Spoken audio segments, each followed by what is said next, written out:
Quero cumprimentá-lo com a paz do Senhor, dizer que é um prazer ter você aqui comigo novamente para iniciarmos mais um guia de estudo preliminar nas lições bíblicas da CPAD. Dessa vez a gente está iniciando um novo trimestre, terceiro de 2022, com esse tema importantíssimo, os ataques contra a Igreja de Cristo. E essa primeira lição, as sutilezas de Satanás contra a Igreja de Cristo, ok?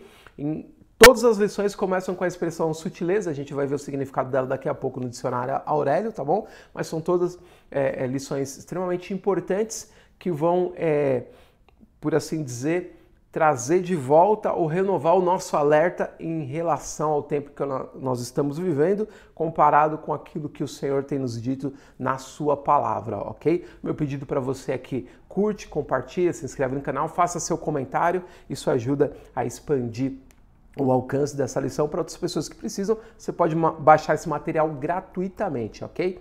Aí a gente tem como textuário dessa lição, mas o Espírito expressamente diz que nos últimos tempos apostatarão alguns da fé, dando ouvido a espíritos enganadores e a doutrinas de demônios, 1 Timóteo 4:1, esse importante versículo conhecidíssimo de nós todos, ok? Verdade prática, de forma sutil e sorrateira, o diabo desfere ataques à igreja. É preciso que cada crente saia ao combate com as armas espirituais dadas por Deus, ou seja, não adianta achar que com capacidade intelectual, conhecimento vasto, a gente consegue modificar essa situação ou combater essa situação ou resistir em relação a ela. É preciso joelho no chão, jejum e oração, estar vigilante na presença do Senhor com a sua palavra, como Jesus combateu a Satanás no capítulo 4 de Lucas, lá quando ele foi tentado pelo diabo e combateu ele com a palavra, mas guiado pelo Espírito.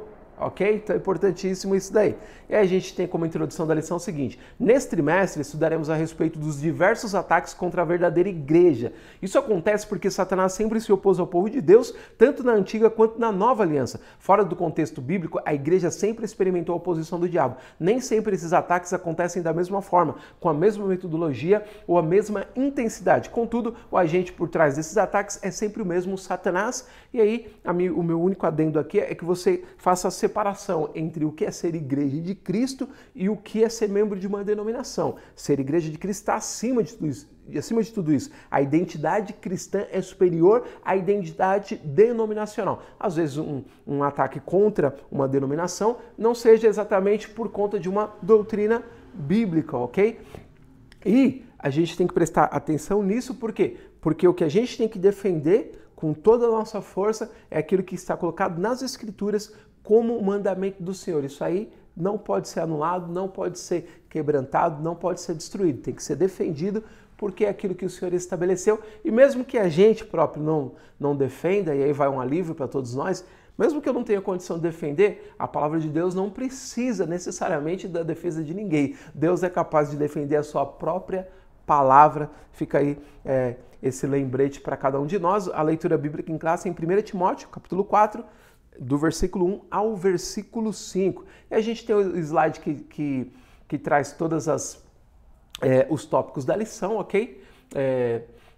Onde eu coloco o fio condutor pelo qual o comentarista vai passar durante a lição, né? A trajetória, o trajeto que ele vai fazer e como que ele vai desenvolver o seu pensamento em relação à lição. E aí no próximo tópico, a gente tem as referências bíblicas, que eu acho muito importante. Antes, eu colocava um trecho do texto, um trechinho. Mas eu achei mais importante colocar as referências para cada título. Porque se o comentarista colocou um título, por exemplo, aqui, o primeiro ficou sem referência porque ele não colocou referência, tá? A sutileza do ataque. Só tem lá o comentário dele. No segundo, o alerta para o povo de Deus, tem uma série de referências bíblicas que elas são mais importantes do que o comentário do comentarista, ou o meu ou o seu. Então, quando a gente guarda a referência, a revista vai embora, mas aquelas referências ficam. Se você faz a marcação na sua própria Bíblia, quando você volta lá, sua mente lembra daquele assunto e você consegue reconstruir a partir do conceito que ali está presente àquela lição, tá? Então, aqui tem todas as referências bíblicas, ele colocou muito poucas realmente, e a maioria se concentra em 1 Timóteo, a carta de Paulo ao seu jovem obreiro sobre esse montante de alertas aos quais nós precisamos observar. Que você pausa, faz a leitura na sua Bíblia, depois retoma, ok? E na conclusão ele diz o seguinte: nessa lição vimos que o diabo tem atacado a igreja de forma sutis. Essa é uma realidade que cada cristão precisa se conscientizar. Se não tivermos consciência de que estamos sob ataque, não veremos a necessidade de nos defendermos. É preciso, portanto, conhecer a natureza desse ataque, a esfera na qual ele ocorre e, o mais importante, munir-se das armas espirituais para ganhar essa guerra. Traduzindo, precisa conhecer Bíblia, amiguinho, precisa ler Bíblia.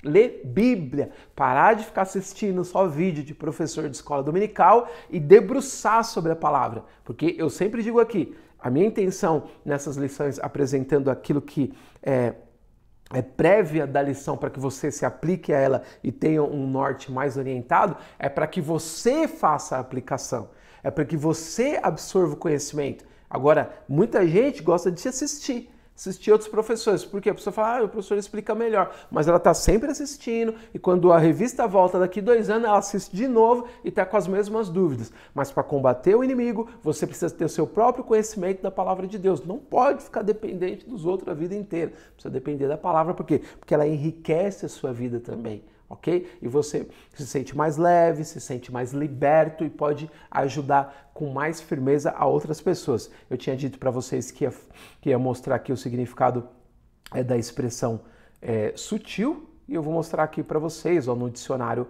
Aurélio, século 21. Sutil, ela aponta para sutileza, e essa expressão significa tênue, fino, grácil, agudo, penetrante, fino, muito miúdo, quase impalpável, feito com delicadeza, que anda sem fazer rumor. E o último significado, que é o que mais importa pra gente, perspicaz, hábil, engenhoso e talentoso. Então é assim que a sutileza do inimigo procura nos moldar, mesmo dentro do nosso ambiente, do nosso círculo cristão. Muito cuidado com isso aí, é uma coisinha aqui sutil, né? Vamos inserir isso daqui não tem nada a ver, tal, essa questão, será que é assim mesmo? E vai, tal do relativismo, né? E ele vai entrando, quando a gente vê, nós não estamos mais observando a palavra do Senhor como Ele quer. E para isso, a gente não dá para entrar aqui em detalhes, precisa se aplicar a leitura bíblica para conhecer a vontade do Senhor, ok? Então, eu espero ter auxiliado você para que você tenha um desenvolvimento mais adequado da lição e nesse trimestre engate aí para crescer, né? Conhecer melhor, poder ajudar outras pessoas, parar de ficar dependendo muito dos professores. Como que faz isso? Aplicando. É simples, a gente tem que cuidar do básico, Tá cheio de gente querendo ir pro avançado, tanto oferecimento de coisa, vai aprender línguas hebraicas, grego e tal, as línguas originais, né? Tanto se falam nisso, eu tenho insistido. O hebraico que se ensina hoje, o grego que se ensina hoje, não são nem o hebraico bíblico, nem o grego bíblico. Eles passaram por transformações, como a nossa língua portuguesa passou por transformações. É por isso que existem tantas edições e tantas revisões das Bíblias. Por quê? Porque elas usaram como referências textos antiguíssimos que já não eram também tão antigos assim. A língua hebraica, por exemplo, é formada por 22 consoantes. A língua original hebraica do tempo de Moisés não tinha vogal. Quem colocava vogal era o próprio ouvinte, de forma mental. Então, imagina só, conversar só com consoante. A gente fala assim, mas como que é isso? A gente conversa assim também. Quando você manda uma mensagem para alguém, coloca VC. Você sabe que é você. Então a pessoa é MSG, mensagem. Era assim que funcionava. Depois foi, no tempo da realeza, começou a aparecer uma tendência para uma construção que as pessoas pudessem entender. E no tempo do exílio, quando o aramaico tomou conta, os eruditos judeus sentiram a necessidade de ensinar para essas pessoas as escrituras, mas eles já falavam aramaico, já estavam distanciados desse hebraico. E aí se precisou então agora inserir vogais, né? Isso vai culminar no trabalho excepcional dos maçoretas, que já bem aqui, depois no Novo Testamento, que foi um trabalho para que esse texto pudesse ser compreendido pelas pessoas com acréscimo de vogais. Então, a gente precisa conhecer a história do desenvolvimento das Escrituras por isso, para não, essa aqui é melhor, aquela ali é melhor, essa Bíblia é melhor, todas têm dificuldade de interpretação, por quê? Porque é uma questão de língua também, não existem muitos termos que não têm correspondência, e você precisa achar um jeito de comunicar aquilo. E aí quando a gente olha e defende uma coisa muito porque o outro está defendendo que aquilo é original, a gente tem que ir com calma. É a mesma coisa em relação a essas coisas, olhar para a Escritura com calma, defender aquilo que realmente pode ser exposto como central, uma doutrina. Aqui tem tantas confirmações para isso aqui, não tem como modificar. A morte de Jesus na cruz do Calvário, por exemplo. Não precisa de um texto hebraico para confirmar que ele morreu. O testemunho das Escrituras geral aponta para isso. Morreu em favor de pecadores. Se foi morte vicária, se foi morte em favor, se foi morte de exemplo, tem todas as discussões aí das pessoas. O importante para mim é que o meu Senhor morreu por mim e o sangue dele me justificou. Então isso é central. Outras coisas que não tem, a gente não tem uma definição porque a tradução ou a falta de elementos não deixa a gente ter certeza, a gente tem que tomar cuidado para não tomar isso como certeza, porque alguém colocou numa de suas traduções, por exemplo. Então sempre ter humildade para lidar com essas questões sem ficar afirmando coisa que foi ouvido de terceiros, como essa questão que eu falei, línguas originais. Vamos trabalhar com os originais. No 3º século antes de Cristo é que aparecem as cópias mais antigas do Velho Testamento hebraico. Ou seja, você não tem antes disso. Então, está 200 anos antes de Jesus, são as cópias mais antigas. Não tenho cópias com 400, com 600, com 1000 anos. Do tempo de Davi não existe. Então, a gente tem que ter humildade para lidar com essas questões.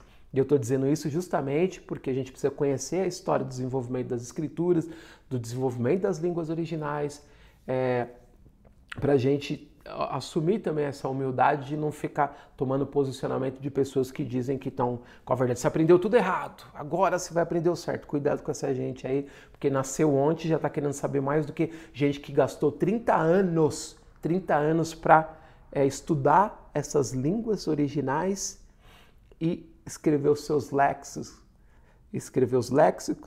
escrever dicionários, colocar comentários bíblicos. A pessoa fala que aprendeu tudo errado, então ela é mais importante que essas pessoas sem ter escrito nada. Às vezes só um influenciador. Então tudo isso eu estou dizendo para uma lição que é importante sobre alerta. O alerta é importante fora e é importante dentro também. E a humildade acima de tudo. Nós estamos sob a graça do Senhor.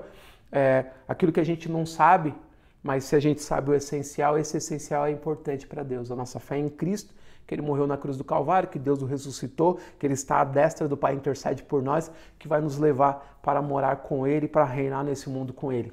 Maravilha, tá bom? Espero ter ajudado você e desejo a você uma excelente aula. Se Deus quiser, nós nos veremos na semana que vem, ok? Deus te abençoe. Até lá.